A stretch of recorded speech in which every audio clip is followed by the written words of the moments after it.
Hi, my name's Eric. I'll be reading you selections from today's Cape Cod Times. Today's date is Monday, August 24th of 2026. We'll start with the weather, as we always do. Across the Cape and Islands today, partly sunny, breezy in the afternoon, a high of 82, and a low of 64 in the overnight with clear skies. Tomorrow, Tuesday, mostly sunny and nice, breezy in the afternoon, high of 77, low of 62. On Wednesday, mostly sunny, high of 79, a low of 65. On Thursday, humid with clouds limiting sunshine, a high of 81, a low of 67. On Friday, humid, some rain and a thunderstorm in the afternoon, much like this past weekend, a high of 80 and a low of 66. So the next three and a half days look like they're going to be very nice, and then Thursday and Friday might get a little humid again, but certainly nicer weather than we experienced over the weekend. Sun will rise at 5:59 a.m. It'll set at 7:28 p.m. We'll have 13 hours and 29 minutes of daylight. And heading to the front of the paper, where they used to keep the lottery results, and they don't anymore because the Cape Cod Times goes to press too early to give you those latest results, but you did call and ask for them, so we will find them from masslottery.com, that website. So for the numbers game, in the midday of Sunday, yesterday, August 23rd, the winning numbers in that midday drawing were 5, 4, 7, 4. Again, yesterday's midday winning numbers in the numbers game, 5, 4, 7, 4. In the evening last night of Sunday, August 23rd, the numbers game results were 8, 8, 5, 9. Last night's evening winning numbers, 8, 8, 5, 9. Good luck to all who play, and remember us if you win. The headline above the fold on the front page, if there was such a thing in a digital newspaper, A Recipe for Success. Dennis Yarmouth grad credits supportive bosses at Wendy's with helping turn hard work and ambition into a journey to Yale, by Catherine Messier. As Talis D'Souza hovered his mouse over his Yale decision letter, the image of a young man fleeing a dangerous neighborhood in Rio de Janeiro stared back at him. All the hours worked, all the accomplishments made at community college, all the years spent dreaming of attending a prestigious university, had it all been worth it?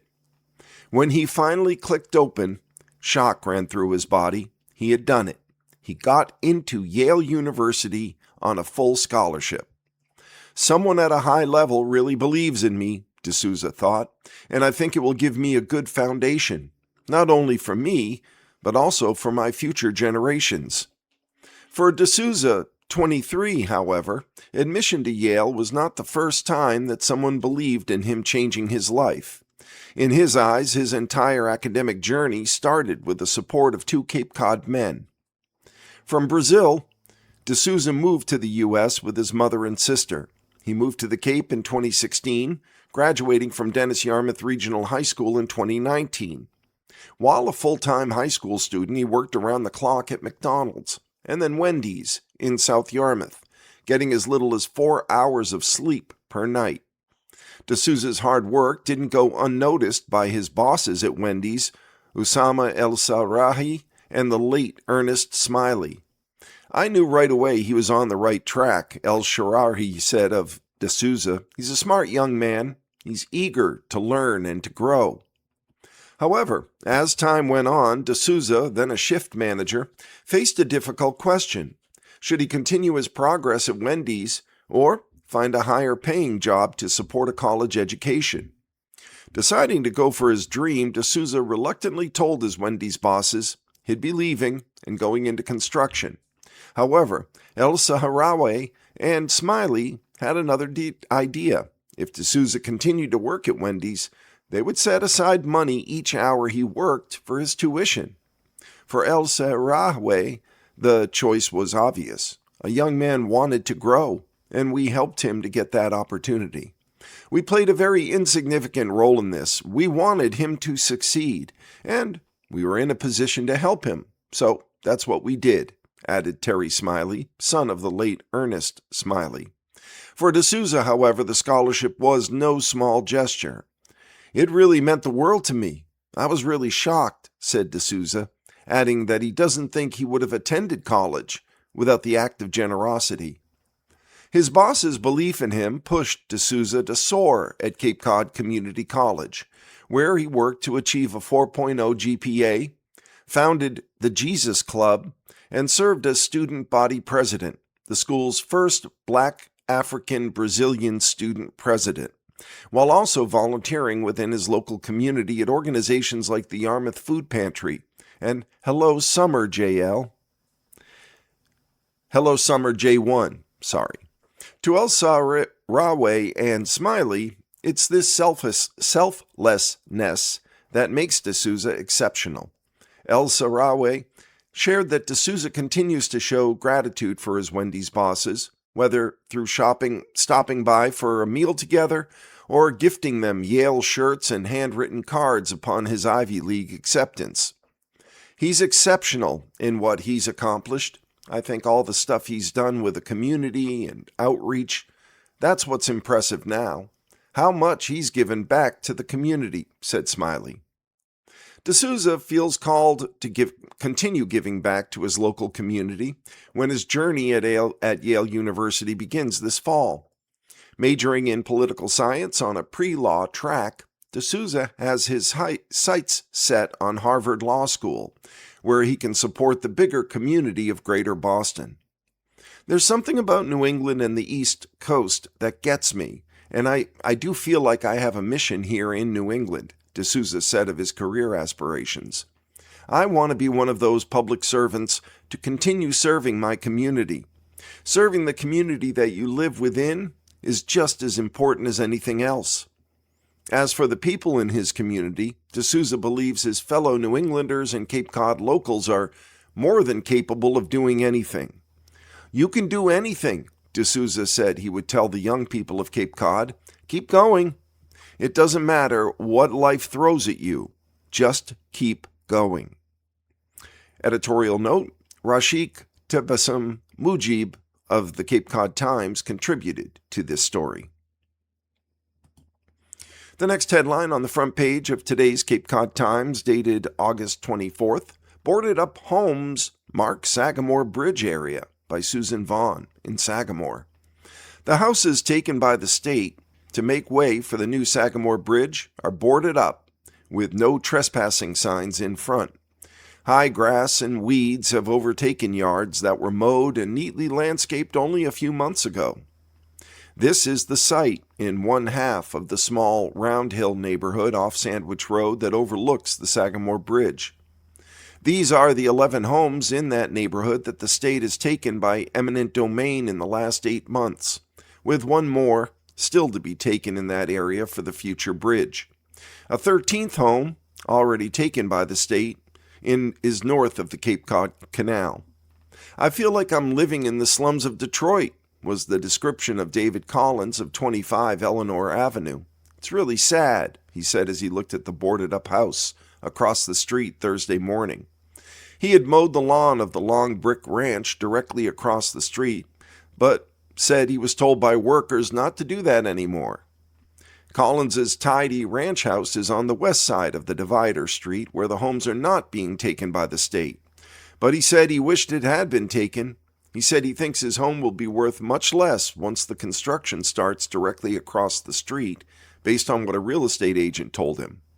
Collins, who's 83 and a Vietnam veteran, who has lived in his home since 1962. His wife, who is from the Gallo family that built the neighborhood homes, was born in the house. He said he's been trying to get some answers on what to expect when the work begins. All the neighbors are fed up, Collins said. The owners of the half-dozen homes that will be left have gotten together and are wondering what the construction work will involve and how it will affect them, he said. Collins said he has gone to the public meetings that project officials convene regularly. He said he's been told the work at the site will go on 12 hours a day and that no fence will be put up to shield it. Louisa Powanski executive director of the State Department of Transportation Megaprojects Delivery Office, reported at the July 23rd bridge hearing in Bourne that 12 of the total 13 homes have been acquired by the state, and the final one is still undergoing the eminent domain process. State transportation officials will be working with the residential property owners remaining in the Round Hill neighborhood about the plans, she said, and partial and strip property takings are still to come. The 13th house to be taken is at 11 Cecilia Terrace, which appeared to be still occupied on Thursday, with cars in front. So far, the State Comptroller's Office has recorded payments to 4 owners on Cecilia Terrace and one at 24 Johns Lane through January, totaling $4.2 million, according to public records. An additional payment of $745,000 was paid to the owner of 15 Eleanor Avenue on February 6th, according to the records. The use of the Round Hill properties, now owned or to be owned by the State Transportation Department, is not clear in plans that have been released so far for the dual-span bridge replacement. A twin span to be built west of the existing bridge is the first phase of the 4-phase plan to replace the 91-year-old Sagamore Bridge at a projected cost of $2.14 billion. The project's now in the procurement phase. Interested bidders' qualifications are under review, Pawonsky said at the Bourne meeting. A small number of contractors for the design-build project will be invited in September to show their proposals, she said. After a final contractor is chosen, construction is expected to proceed in late 2027, with full heavy activity underway by spring of 2028, she said. Our next headline in the Cape Cod Times: Chatham records first ever positive West Nile mosquito sample as the Cape risk rises, by Heather McCarran. West Nile virus has reached another corner of Cape Cod, with Chatham recording its first ever positive mosquito sample and 4 additional Cape towns moving into a higher risk category. Mosquitoes collected on August 18th in Chatham tested positive for the virus.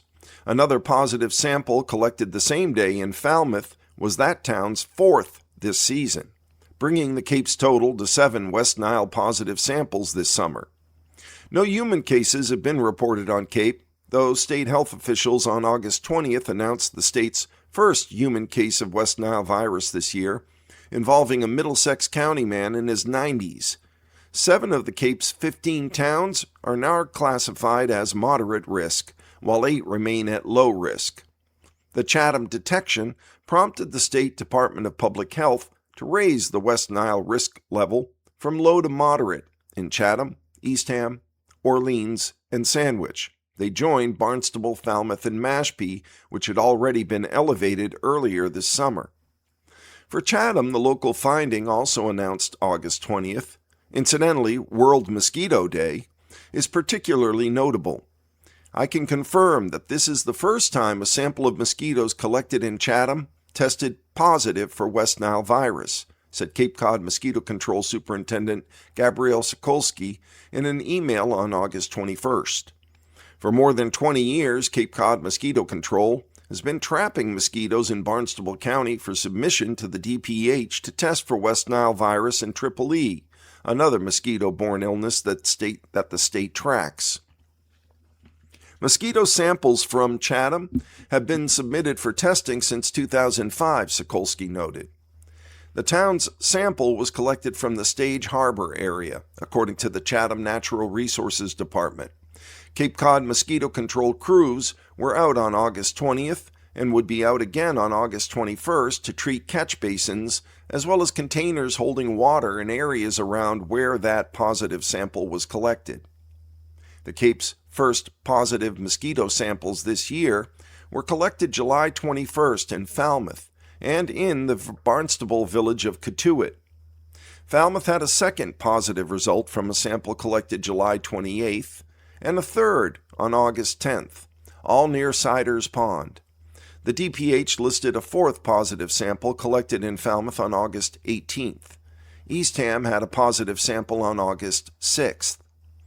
The continued detection of positive mosquito samples in multiple Cape Cod communities is an important reminder that residents and visitors across the region should take steps to reduce their chance of being bitten by mosquitoes, the Barnstable County Department of Health and Environment notes on its website.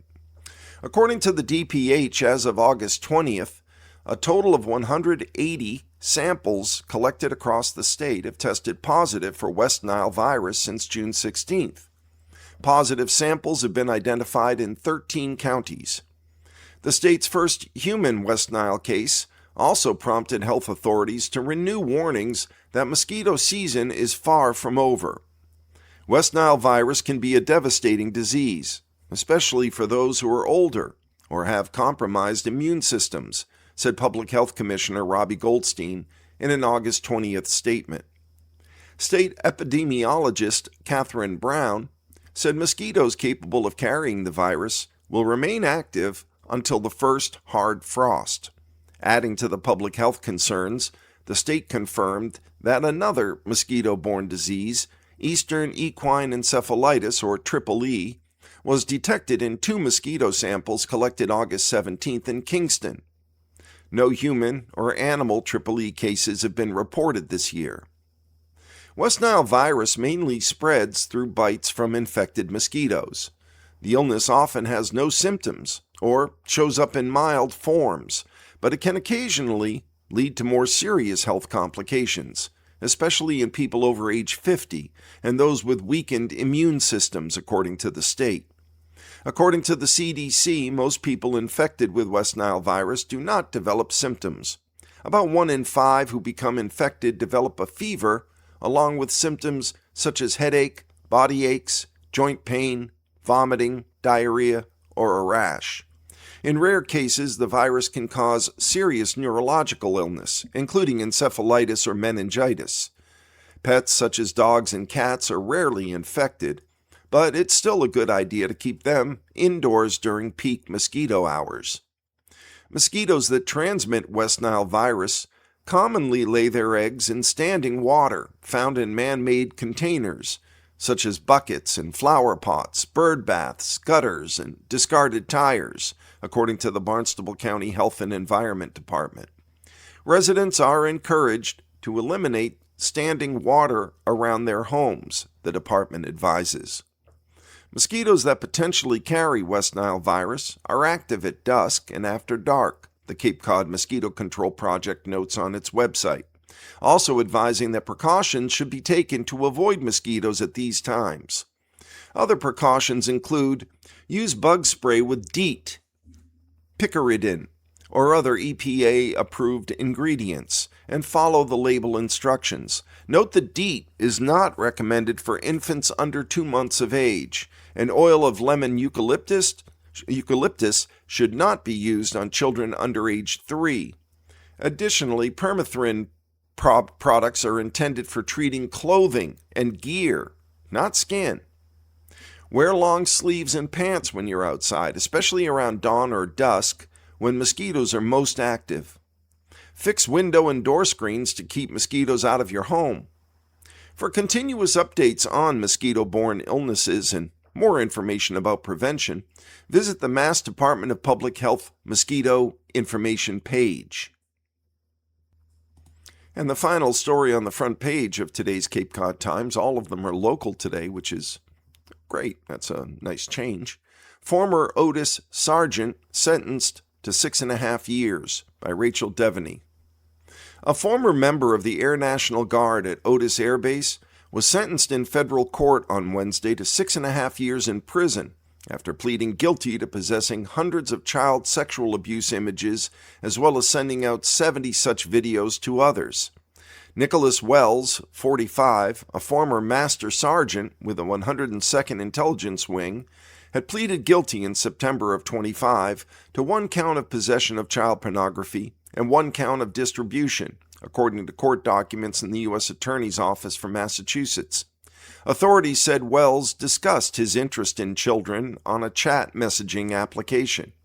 Investigators found about 300 images and 100 videos depicting child sexual abuse on his cell phone. Some of those videos depicted infants, according to the U.S. Attorney's Office. After his sentence is complete, Wells will be required to serve 5 years of supervised release. The charges relate to alleged activity from January 10th through February 1st and March 5th of 2024, based on communications between Wells and an online undercover FBI agent on a messaging application, the documents state. Wells was arrested October 24th of 2024. On November 25th of 2024, he entered a plea of not guilty, but changed his plea to guilty on September 16th of 2025, according to court documents. Otis Air National Guard Base hosts the 102nd Intelligence Wing at Joint Base Cape Cod in Bourne. The base is part of the Massachusetts Air National Guard. The U.S. Attorney's Office said Massachusetts State Police and the Barnstable and Sandwich Police Departments provided valuable assistance in the case. The case was brought as part of the U.S. Department of Justice's Project Safe Childhood, a nationwide initiative that combats child sexual exploitation and abuse. The unit was founded in May 2006 by the Department of Justice and is also led by the U.S. Attorney's Office and Project Safe Childhood marshals federal, state, and local resources to locate, apprehend, and prosecute individuals who exploit children, as well as identify and rescue their victims. Keeping it local as we move inside the paper, Bourne Police Chief gets 5-day unpaid suspension over gun incident by Susan Vaughn. Bourne Police Chief Brandon M. Esip was suspended for 5 days without pay as of Thursday, August 20th, for leaving his weapon unattended in the police station lobby earlier this summer, according to Town Administrator Marlene V. McCollum. The suspension period includes 3 days to be served on August 20th, 21st, and 24th, and 2 days to be held in abeyance and not served, McCollum's letter to Esip on August 12th states. Esip has been Bourne Police Chief since 2022. In a letter, McCollum said the suspension was based on findings of an investigative report from Christopher L. Brown of Harrington Heap Law Office in Wellesley, dated August 3rd, that confirmed Esip left his service belt unattended in the police department lobby on June 9th of 2026.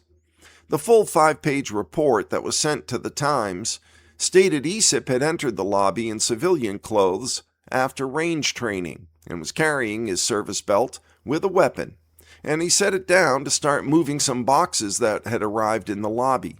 The weapon was unarmed. The service belt did not contain ammunition, the report reads. Another officer noticed the service belt and retrieved it, returning it to Esip, who confirmed it was his. Brown's report said video footage from the dispatch area showing the lobby corroborates the information that was provided by both Esip and the officer. The officer's name was redacted in the report that was sent to the Times. McCollum said the reasoning behind her decision included police department orders and policy that require officers wear their service weapons on their person at all times, and that they are responsible for keeping those weapons safe and secure. McCollum's letter concluded from the findings that Esip was momentarily distracted and that leaving his firearm unattended was a mistake. However, she said it is nonetheless a serious infraction of critical department policies that ensure the safe handling of the town's firearms. She advised Esip that any other infraction regarding his firearm would be subject to further disciplinary action, up to and including termination. Our next headline, We Will Not Back Down. Hyannis Shelter Dispute Lands in 2 Courts, by Heather McCarran. A dispute over plans to relocate a Hyannis homeless shelter is headed to court. Catholic Charities of the Diocese of Fall River and Housing Assistance Corporation have filed state and federal lawsuits challenging a Barnstable Zoning Board decision that blocked the relocation of St. Joseph's House to a larger facility on West Main Street. The organizations announced on August 20th that they filed lawsuits in Mass Land Court and U.S. District Court following the ZBA's July 22nd vote, overturning a building permit for the proposed new shelter location. In federal court, Catholic Charities and Housing Assistance are claiming violations of constitutional protections for religious freedom and due process, among other assertions. The land court complaint argues that the zoning board exceeded its authority under state law when it overturned the permit allowing renovations and a move to proceed. In a statement issued August 20th, Catholic Charities CEO Susan Mazzarella said the organization views operation of the shelter as part of its religious mission. Mazzarella said the organizations are filing suit reluctantly and only because the zoning board's action would keep us from continuing a ministry that's protected by the U.S. and Massachusetts constitutions and the Dover Amendment.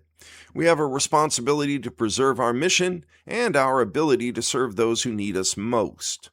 No comment or statement was available by noon Friday from Barnstable Town Attorney Karen Nober.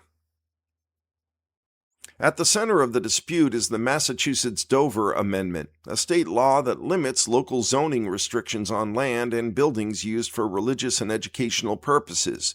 Catholic Charities and housing assistants contend that operating St. Joseph's House is an expression of Catholic Charities' religious mission and therefore qualifies for protection under law.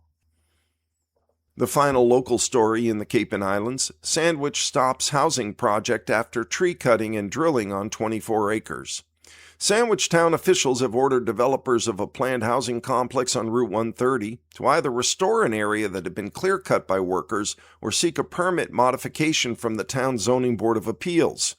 The roughly 24-acre 40B housing project called Village Green Apartments is planned for 76 Route 130 and 55 Pimlico Pond Road. The project, led by local developers Thomas Ruhan and John J. Stinson, calls for 6 three-story buildings with a total of 144 units. About 36 units will be classified as affordable based on those earning 80% of the area's median income. Off-street parking and a large-scale solar array will extend onto 55 Pimlico Pond Road. A verbal cease and desist order was issued to property owners July 23rd, followed by a written cease and desist order July 24th, according to town manager George Bud Dunham. The order came after town officials noticed that the unauthorized removal of trees and some drilling that occurred at 76 Route 130 before a building permit had been granted by the town.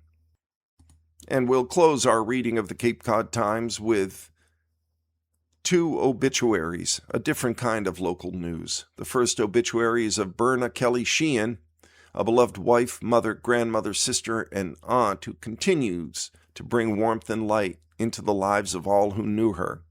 She was raised in a big, loving Irish family with 4 sisters and 3 brothers. Her compassionate spirit took her across Ireland and the UK and eventually to the US, where she continued her nursing career at Beth Israel Hospital in Boston. Berna met Dr. Sean Desmond Sheehan at a dance while he was studying at medical school in Galway, Ireland, and they were united in marriage September 12, 1959. Gifts may be made in her name to the Cape Cod Healthcare Foundation at P.O. Box 370, Hyannis, Mass. Gifts made in Berna's memory will support the Nursing Partnership Program, which helps educate and prepare future nurses to serve patients at Cape Cod Healthcare. The family invites friends and loved ones to gather in celebration of Berna's life at 11 a.m. Wednesday, August 26th, that's this Wednesday, at St. Pius X Church, located at Station Avenue in South Yarmouth. The interment at Oak Ridge Cemetery will be private. The other obituary is of Natalie Handren Nicole of Brooklyn, who passed peacefully August 17th. She was predeceased by her husband, Robert Nicole, and is survived by many family and friends. Graveside services will be held at Island Pond Cemetery in Harwich Center, August 31st at 11 a.m. And with that, we've come to the end of our reading of the Cape Cod Times for today, Monday, August 24th. We read you all the local news. This is your reader, Eric, saying be well, be safe, look after each other. And remember our veterans, especially those we've lost recently. Bye for now.